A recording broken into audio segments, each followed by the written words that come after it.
Thank you. And thank you for having me. And I am really excited to be a part of this new initiative.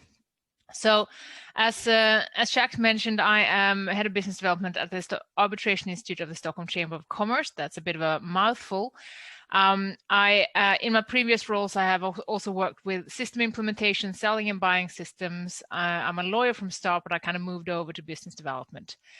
So with the background that I have and that I think most of us share here, implementing technology in the legal world, or to be honest, anywhere, it's hard. It's a lot of hard work.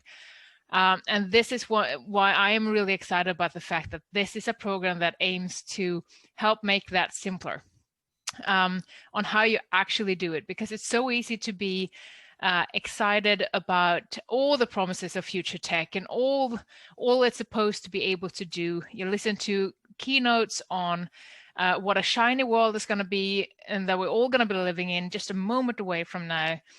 And you get really excited about it. And I mean, I give some of those keynotes myself sometimes, and it's some part of the problem. But when you turn around and you try to do this, you're actually quite far away from that AI shiny world. And in practice, it's a lot of hard work. It's an endless row of decisions to implement systems and to buy systems.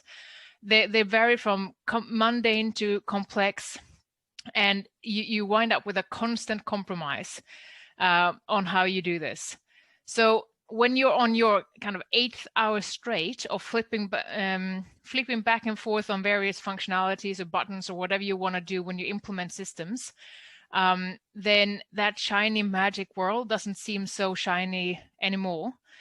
So what I want to try and help do here is provide you with tools and 1 or 2 war stories on how to make that journey easier. So I will be focusing on the similar to Brian, removing another or providing another facet to what he will be talking about in terms of selling, buying, implementing, and maintaining systems within existing infrastructures and existing companies. So you won't hear many academic theories from me, but you will have quite a few war stories, like what happens when you have been sold this brilliant program or brilliant product by a salesperson. He made some tweaks for you, promised that they can deliver on X, Y, and Z, and then he goes back to the development team. And having been one of those salespeople as well, like, I know what happens when you bring back that to the development team, and I want to lift some of that veil up to show you what you should be careful in asking potentially, or how you want to work with that, how you can see through some of what you will be actually getting in the end of the day.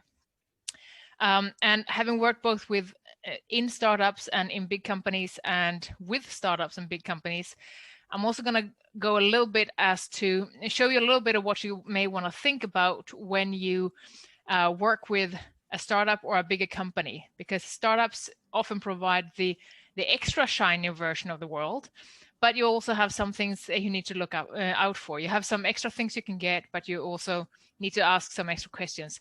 And you have the flip side of the coin when you work with bigger companies. So I want to run down that a little bit as well. So that's a short introduction to what I will be talking about. Excellent.